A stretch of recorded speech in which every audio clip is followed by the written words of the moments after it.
الحمد لله رب العالمين والصلاة والسلام على سيد الأنبياء والمرسلين نبينا محمد وعلى آله وصحبه أجمعين ومن تبعهم بإحسان إلى يوم الدين أما بعد. محترم حاضرین کرام، کل کی تراویح کی نماز میں سورۃ النساء کی آیت نمبر 6 سے لے کر آیت نمبر 75 تک تلاوت فرمائی گئی.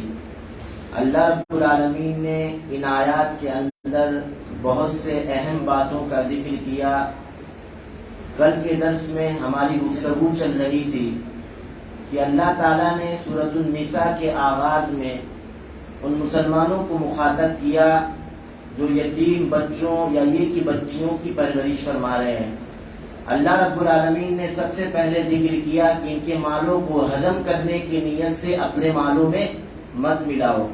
اسی طرح اگر لڑکیاں تمہارے زیر پرورش ہیں، یتیم لڑکیاں، اور اگر تم ان سے شادی کرنا چاہتے ہو ان کے مال کی وجہ سے، ان کے حسن کی وجہ سے، تو جس طرح تم عام عورتوں کو مہر دیتے ہو اسی طرح ان یتیم لڑکیوں کو بھی مہر دو.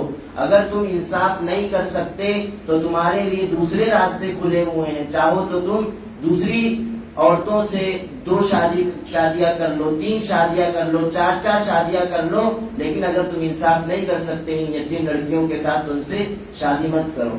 اسی طرح اللہ رب العالمین نے ذکر کیا کہ زمانے جاہلیت میں ایک ظلم یہ بھی روا رکھا جاتا تھا کہ لڑکیوں کو وراثت میں حصہ نہیں دیا جاتا تھا اور بہت سارے لوگوں کو وراثت میں حصے سے محروم کر دیا جاتا تھا. اللہ تعالیٰ نے جناب محمد رسول اللہ صلی اللہ علیہ وسلم کو دین اسلام دے کر بھیجا اور اس ظلم کا خاتمہ کرتے ہوئے یہ کہا کہ لڑکیوں کو بھی حصہ دیا جائے وراثت میں، لیکن یہ کہ مردوں سے ان عورتوں کو یا یہ کہ لڑکیوں کو وراثت میں حصہ کم ملے گا. اللہ نے متعین کیا للذکر مثل حظ الانثیین کہ 2 مؤنث کے برابر 1 مرد کو ملے گا. اگر بہت سارے لوگ یہ سمجھتے ہیں کہ یہ لڑکیوں پر ظلم ہے، یہ ظلم کیسے ہوگا؟ اس لیے کہ ایک مرد پر معاش کی ذمہ داریاں ہوتی ہے، وہ قوام ہوتا ہے، کمانا اور ساری چیزیں اس کے ذمہ ہوتا ہے. اسی وجہ سے اللہ رب العالمین نے ان کا حصہ زیادہ رکھا ہے عورتوں کے بالمقابل. یہ ظلم ہوتا اگر اللہ تعالیٰ عورتوں کو مردوں کے برابر حصہ دے دیتا تو یہ مردوں پر ظلم ہوتا. اس لیے کہ عورتوں کو مہر کی شکل میں بھی چیزیں مل جاتی ہیں اور وراثت میں بھی اللہ رب العالمین نے حصہ مقرر کر دیا. اور اللہ رب العالمین نے تفصیل کے ساتھ ذکر کیا کہ کس کو کتنا حصہ ملے گا، کس کے عدم موجودگی میں کتنا حصہ ملے گا، اور اگر کس کے موجودگی میں کسے کتنا حصہ ملے گا، تفصیل کے ساتھ ذکر کیا. اور اسی طرح اللہ رب العالمین نے ایک شے یہ بھی ذکر کی کہ وراثت میں میت کے مرنے کے بعد، ایک انسان کے مرنے کے بعد وراثت فوراً تقسیم ہونی چاہیے. اگر ایک میت پر قرضہ تھا تو پہلے قرضے کی ادائیگی کی جائے، اس کے بعد فی الفور وراثت کی تقسیم کی جائے. لیکن ہمارے سماج و معاشرہ میں بالکل اس کے برعکس ہوتا ہے. باپ کے مرنے کے بعد کئی سالوں تک بھائی آپس میں مل بانٹ کر کھاتے ہیں اور جب کوئی جھگڑا ہو جاتا ہے تب وراثت کی تقسیم کی بات آتی ہے، پھر اس میں بھی جھگڑے ہوتے رہتے ہیں. ایک بھائی کہتا ہے کہ باپ نے اتنا کمایا تھا، دوسرا کہتا ہے نہیں اتنا کمایا تھا، تو یہ جھگڑا طول پکڑ لیتا ہے. تو اللہ رب العالمین نے اور اسی طرح جناب محمد رسول اللہ صلی اللہ علیہ وسلم نے یہ حکم دیا کہ ایک انسان کے مرنے کے بعد وراثت کو فوراً تقسیم کر دیا جائے. اس کے بعد اللہ رب العالمین نے ذکر کیا کہ جن کے حصے مقرر کر دیے گئے یہ اللہ رب العالمین کے حدود ہیں. اب کوئی ان حدود سے اگر تجاوز نہیں کرتا، جتنے حصے مقرر کیے گئے برابر انصاف کے ساتھ حصوں کو بانٹ دیتا ہے، تو یہ ایسے لوگ ہیں جن لوگوں نے گویا اللہ کی اور جناب محمد رسول اللہ صلی اللہ علیہ وسلم کی اطاعت کی. اور اللہ رب العالمین بدلے میں ایسے لوگوں کو ایسے باغات میں داخل کرے گا جن کے نیچے نہریں جاری ہوں گی اور اس میں وہ ہمیشہ رہیں گے. آگے ذکر کیا لیکن جو اللہ رب العالمین نے حدود مقرر کیے ان حدود سے اگر کوئی تجاوز کرتا ہے، جن کے حصے مقرر کیے گئے ان کو ان کا حصہ نہیں دیا جاتا ہے، اللہ فرماتا ہے کہ ہم ایسے لوگوں کو جہنم میں داخل کریں گے۔ اسی وجہ سے جب احادیث کا مطالعہ کریں گے، اللہ کے رسول صلی اللہ علیہ وسلم نے کئی موقعوں پر فرمایا تھا کہ جس نے کسی انسان کی ایک بارش بھی زمین ہڑپ لی ظلم کرتے ہوئے، کل قیامت کے دن اللہ تعالیٰ 7 زمینوں کا اسے طوق پہنائے گا۔ ہمارے یہاں یہ ہوتا ہے کہ عورتوں کا یا یہ کہ بہنوں کا پورا حصہ ہڑپ کیے ہوئے ہوتے ہیں اور تھوڑا سا بھی ڈر نہیں لگتا کہ کل قیامت کے دن کیا ہوگا۔ کل قیامت کا دن اتنا بھیانک ہوگا کہ کل قیامت کے دن نیکیوں کا تبادلہ کیا جائے گا، اور خدا نہ خواستہ اگر ایسا ہو گیا کہ آپ کی نیکیاں بانٹتے بانٹتے ختم ہو گئی تو اللہ تعالیٰ مظلوم کی برائیوں کو، اللہ رب العالمین مظلوم کی شرارتوں کو تم پر لاد دے گا، اور یہ سبب بنے گا جہنم میں جانے کا، اور فرشتے تمہیں ڈھکیل کر جہنم میں ڈال دیں گے۔ اللہ تعالیٰ ہماری حالت کی اصلاح فرمائے۔ اسی طرح اللہ رب العالمین نے آگے ذکر کیا کہ اسلام کے شروع میں زانی کی یہ سزا متعین کی گئی تھی کہ اگر کسی سے زنا کا صدور ہو جائے اور 4 گواہ بھی پیش کر دیے جائیں تو ایسے لوگوں کو گھروں میں قید کر دیا جائے یہاں تک کہ ان کے پاس موت آ جائے، یا یہ کہ اللہ رب العالمین کوئی راستہ نکال دے۔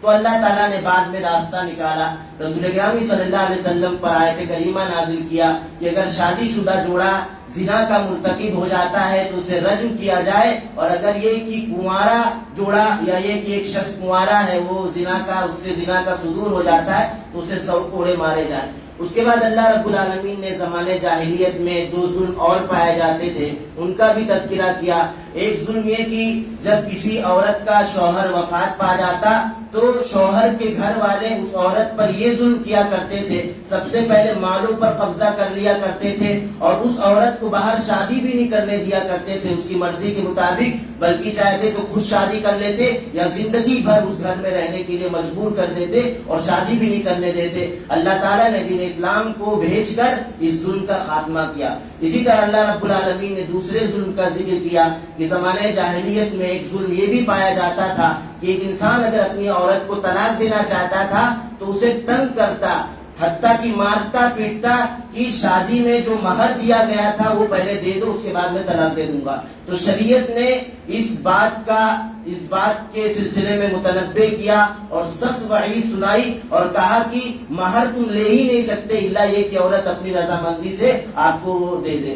اس کے بعد اللہ رب العالمین نے ذکر کیا کہ کون سی عورتیں تم پر حرام ہیں، تفصیل کے ساتھ ذکر کیا کہ حرمت علیکم امہاتکم، مائیں حرام ہیں، بیٹیاں حرام ہیں تمہاری، اسی طرح بہنیں تم پر حرام ہیں، تمہارے بیٹے کی بیٹیاں حرام ہیں، تمہارے بیٹے کی بیویاں حرام ہیں۔ اللہ تعالیٰ نے تفصیل کے ساتھ ان تمام عورتوں کا ذکر کیا جو عورتیں ایک انسان پر حرام ہے کہ ایک انسان ان سے شادی نہیں کر سکتا۔ اسی طرح اللہ رب العالمین نے کہا کہ لونڈیا یہ تمہارے لیے حلال کر دی گئی۔ یہ اس لیے کہا گئی، اس بات کو اس لیے کہا گیا کہ جب صحابہ کرام رضوان اللہ علیہم اجمعین جنگ کیا کرتے تھے، فتح پا جایا کرتے تھے، تو مشرکین کی عورتیں ان کے حق میں آیا کرتی تھی اور وہ لوگ ناپسند کرتے تھے کہ یہ عورتیں پہلے کسی کی شادی میں تھی، یعنی مشرکین کی شادی میں تھی، ہم کیسے ان سے مباشرت کریں۔ اللہ رب العالمین نے آیت کریمہ نازل کیا والمحصنات من النساء الا ما ملکت ایمانکم، کہ تم ان لونڈیوں سے مباشرت کر سکتے ہو۔ اسی طرح اللہ رب العالمین نے ذکر کیا کہ شادی کرتے وقت 4 شرائط کا پایا جانا ضروری ہے، ایجاب و قبول ہو، مہر طے کر دیا گیا ہو، اسی طرح گواہوں کی موجودگی میں شادی کیا گیا ہو، جس عورت سے تم شادی کرنا چاہتے ہو دائمی نیت سے شادی کرنا مقصود ہو، نہ یہ کہ وقتی طور پر، اس لیے کہ وقتی طور پر نکاح کرنا یہ حرام ٹھہرایا گیا قیامت کے دن تک۔ اسی طرح اللہ رب العالمین نے ذکر کیا کہ اللہ تعالیٰ نے مردوں کو قوام بنایا ہے۔ جب یہ آیت کریمہ نازل ہوتی ہے اس کا بھی ایک پس منظر تھا کہ ام سلمہ رضی اللہ عنہا غالباً رسول اکرم صلی اللہ علیہ وسلم سے فرماتی ہیں کہ اللہ کے رسول صلی اللہ علیہ وسلم مرد ہم سے سبقت لے گئے، انہیں جہاد کا حکم دیا، وہ ہر حال میں ہمارے سے آگے بڑھ جاتے ہیں اور نیکیاں خوب کما لیتے ہیں، جبکہ ہم ان چیزوں کو کر کے نیکیاں نہیں کما سکتے، ہمیں روک دیا گیا۔ تو اللہ تعالیٰ نے آیت کریمہ نازل کیا، عورتوں کو متنبہ کیا اور سمجھایا کہ تم اپنے اندر مردانہ قوت کا مطالبہ نہ کرو. اللہ رب العالمین نے نیکیوں کے راستے تمہارے لیے کھول دیے ہیں, تم ان ساری نیکیوں کو کرو, برائیوں سے روکو. جس طرح تم نیکی کرو گے اللہ تعالیٰ اسی اعتبار سے تمہیں ثواب دے گا. اس کے بعد اللہ رب العالمین نے تمام مسلمانوں کو حکم دیا, تمام لوگوں کو حکم دیا کہ اللہ رب العالمین کی عبادت کی جائے, اس کے ساتھ کسی کو شریک نہ ٹھہرایا جائے, والدین کے ساتھ, قرابت داروں کے ساتھ حسن سلوک کیا جائے, اور دیگر چیزوں کا اللہ رب العالمین نے ایک مسلمان کو کرنے کا حکم دیا اپنی زندگیوں میں. اسی طرح اللہ رب العالمین نے ذکر کیا کہ ایک انسان کے پاس وضو بنانے کے لیے پانی نہیں ہے, ایک انسان ناپاک ہو گیا ہے, اسے غسل کرنے کے لیے پانی نہیں ہے, تو اللہ رب العالمین نے تیمم کی علت کو آیت کریمہ میں یا ایھا الذین آمنوا لا تقربوا الصلاۃ والی آیت میں بیان فرمایا. اسی طرح اللہ رب العالمین نے آگے ذکر کیا کہ اللہ اس کے رسول صلی اللہ علیہ وسلم کی ہر حال میں اطاعت کی جائے, اور ولی امر کی یعنی حکومت وقت کی, اسی طرح علماء کی بھی اطاعت کی جائے. اس کے بعد اللہ تعالیٰ نے ایک اہم شے کا حکم دیا کہ اگر تمہارے معاملات میں, تمہارے درمیان کسی شے میں اختلاف ہو جائے تو تمہارا مرجع و مصدر کیا ہونا چاہیے؟ کوئی امام ہونا چاہیے, کوئی بزرگ ہونا چاہیے؟ نہیں, تمہارا مرجع و مصدر یعنی تم کہاں لوٹو گے, حل کہاں تلاش کرو گے؟ اللہ کی کتاب میں. اور اسی طرح اگر اللہ کی کتاب میں مسئلہ نہیں ملتا تو جناب محمد رسول اللہ صلی اللہ علیہ وسلم کی احادیث میں تلاش کرو گے. اس کے بعد اللہ رب العالمین نے ذکر کیا کہ اگر کوئی ایسا نہیں کرتا ہے فلا وربک لا یؤمنون حتی یحکموک فیما شجر بینہم, کہ اگر ایک انسان اللہ کے رسول صلی اللہ علیہ وسلم جو فیصلہ کر دیں اس فیصلے کو تسلیم نہیں کرتا, اسی طرح احادیث کے مطابق اگر وہ اللہ کے رسول صلی اللہ علیہ وسلم کے فیصلے میں شک کرتا ہے تو ایسا انسان کبھی بھی مومن نہیں ہو سکتا. اس آیت کے پس منظر میں ایک شے ذکر کی جاتی ہے کہ اللہ کے رسول صلی اللہ علیہ وسلم کے زمانے میں کچھ لوگ ایسے تھے کہ جب کسی معاملات کے میں اختلاف ہو جاتا تو فیصلہ کرنے کے لیے یہودیوں کے علماء کے پاس جاتے اور اسی طرح دیگر لوگوں کے پاس جاتے. تو اللہ تعالیٰ نے آیت کریمہ جب نازل کی یا یہ کہ ان لوگوں پر مصیبت آ جاتی, انہیں سزائیں دی جاتی اس جرم کی, تو یہ لوگ کہا کرتے تھے ایسا نہیں کہ ہم اللہ کے رسول صلی اللہ علیہ وسلم کے فیصلے پر راضی نہیں ہوں گے, اللہ کے رسول جو فیصلہ کریں گے ہم اسے تسلیم کریں گے. بس یوں ہی ہم چلے گئے تھے ان لوگوں سے مسئلہ پوچھنے کے لیے, ان لوگوں کو اپنا فیصل بنانے کے لیے. اللہ نے آیت کریمہ نازل کر کے تنبیہ کی, جب تک تم جناب محمد رسول اللہ صلی اللہ علیہ وسلم کو اپنے تمام معاملات میں فیصل نہیں بنا لیتے, جو فیصلہ کرتے اس کو تسلیم نہیں کرتے, تم اس وقت تک مومن ہو ہی نہیں سکتے. اس کے بعد اللہ رب العالمین نے ذکر کیا کہ جو اللہ اس کے رسول کی اطاعت کرے گا, ہر مسئلے میں جناب محمد رسول اللہ صلی اللہ علیہ وسلم کو اپنا فیصل مانے گا, جو فیصلہ کر دیں گے خوشی خوشی اس کو تسلیم کرے گا, اور اگر عمل کرنے والا کوئی ایسی چیز ہے تو عمل بھی کرے گا. تو اللہ رب العالمین فرماتا ہے کل قیامت کے دن ہم ان لوگوں کو ایسے لوگوں کے ساتھ رکھیں گے جن لوگوں پر اللہ رب العالمین نے انعام کیا, یعنی نبیوں کے ساتھ, صدیقین کے ساتھ, شہداء کے ساتھ اور نیک لوگوں کے ساتھ. وحسن اولئک رفیقا, یہ بہترین لوگ ہیں. ہم الحمدللہ ہر نماز میں دعا کرتے ہیں کہ اللہ تعالیٰ ہمیں ان لوگوں کے راستے پر چلا جن لوگوں پر تو نے انعام کیا. دعا تو کرتے ہیں لیکن اکثر مسلمانوں کا یہی حال ہے کہ اللہ اس کے رسول صلی اللہ علیہ وسلم کی اطاعت نہیں کرتے, یا یہ کہ کسی ایسے موقف پر ہوتے ہیں انہیں سمجھایا جاتا ہے کہ حدیث یہ کہتی ہے, اس کے باوجود بھی اللہ کے رسول صلی اللہ علیہ وسلم کے فرمان کو عمل کرنا چھوڑیے, ایکسپٹ کرنے کے لیے بھی تیار نہیں ہوتے. یہ کہتے کہ ہمارے فلاں امام نے ایسا کہا تھا, ہمارے فلاں بزرگ نے ایسا کہا تھا. آپ بتائیے اللہ کے رسول صلی اللہ علیہ وسلم کو آپ نے اتنا چھوٹا بنا دیا کہ ایک بزرگ کی اتنی وقار اور حیثیت ہو گئی کہ نعوذ باللہ وہ جناب محمد رسول اللہ صلی اللہ علیہ وسلم سے بھی بڑا ہو گیا. اللہ تعالیٰ نے پہلے کہہ دیا کہ وہ ایمان والا ہی نہیں ہو سکتا جو رسول گرامی صلی اللہ علیہ وسلم کی اطاعت نہیں کرتا. اسی وجہ سے اگر کوئی چاہتا ہے کہ وہ اللہ رب العالمین کے تمام نبیوں کے ساتھ رہے, صدیقین کے ساتھ رہے, شہداء کے ساتھ رہے, تو اسے چاہیے کہ ہر مسئلے میں, ہر موڑ میں اللہ رب العالمین کی اطاعت کرتا رہے اور جناب محمد رسول اللہ صلی اللہ علیہ وسلم کی اطاعت کرتا رہے اور دعا کرتا رہے کہ اسی حالت میں ہمارا خاتمہ بھی ہو. اسی طرح آگے اللہ رب العالمین نے ذکر کیا کہ منافقین اور اسی طرح مشرکوں کے ساتھ جنگ کرتے رہو. کیوں جنگ کرو؟ اس لیے کہ انہوں نے دنیاوی زندگی کو خرید لیا ہے, انہوں نے دنیاوی زندگی کو سب کچھ اپنا سمجھ لیا ہے, لہذا تم ان سے قتال کرو. اگر تم ان سے قتال کرتے ہو دو ہی صورت پیش آئے گی, یا تو تم فتح پا جاؤ گے یا تو شکست دے دیے جاؤ گے. تو ہر حال میں اللہ تعالیٰ تمہیں نیکیوں سے نوازے گا. اگر تم شہید ہو جاتے ہو تو شہداء کا درجہ بہت بڑا ہے, ایک حدیث کے مطابق اس سے بڑی کوئی نیکی ہی نہیں ہو سکتی. اور اسی طرح اگر تم فتح دے دیے گئے تب بھی تمہیں اجر ملے گا, مال غنیمت کے سلسلے میں مال غنیمت سے تمہیں نوازا جائے گا. اس کے بعد اللہ رب العالمین نے ذکر کیا کہ بہت سارے مسلمان ایسے ہیں کہ اللہ تعالیٰ نے اور رسول گرامی صلی اللہ علیہ وسلم نے ہجرت کرنے کا حکم دیا, اس کے باوجود بھی بوڑھے ہونے کی وجہ سے, عورت ہونے کی وجہ سے, بچے ہونے کی وجہ سے وہ ہجرت کی طاقت نہیں رکھتے ہیں, اور وہ لوگ بیچارے مجبور ہیں. اللہ سے دعا کرتے رہتے ہیں کہ اللہ تعالیٰ ہمیں ان ظالموں سے بچا, ہمارا کوئی مدد کر, ہماری مدد فرما.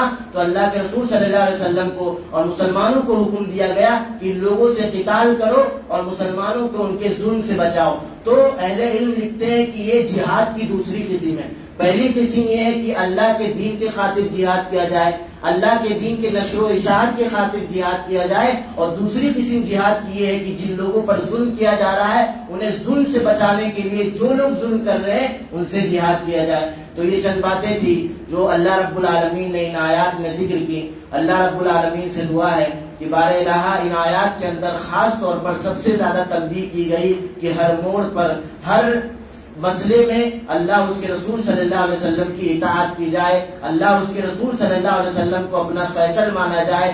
جب بھی اختلاف ہو تو اپنا مرجع و مصدر کسی امام کو, کسی بزرگ کو, کسی ولی کو نہ بنایا جائے بلکہ اللہ اس کے رسول کو بنایا جائے. اللہ تعالیٰ سے دعا ہے کہ بار الہ ہمیں تمام لوگوں کو ان احکام پر عمل کرنے کی توفیق عطا فرما, اور جب تک دنیا میں زندہ رکھ اللہ اس کے رسول کی اطاعت کرتے ہوئے ہمیں دنیا میں زندہ رکھ. ہمارا خاتمہ فرما تو ایمان ہی کی حالت میں فرما, اسی لیے کہ ایک انسان کی کامیابی اسی میں ہے.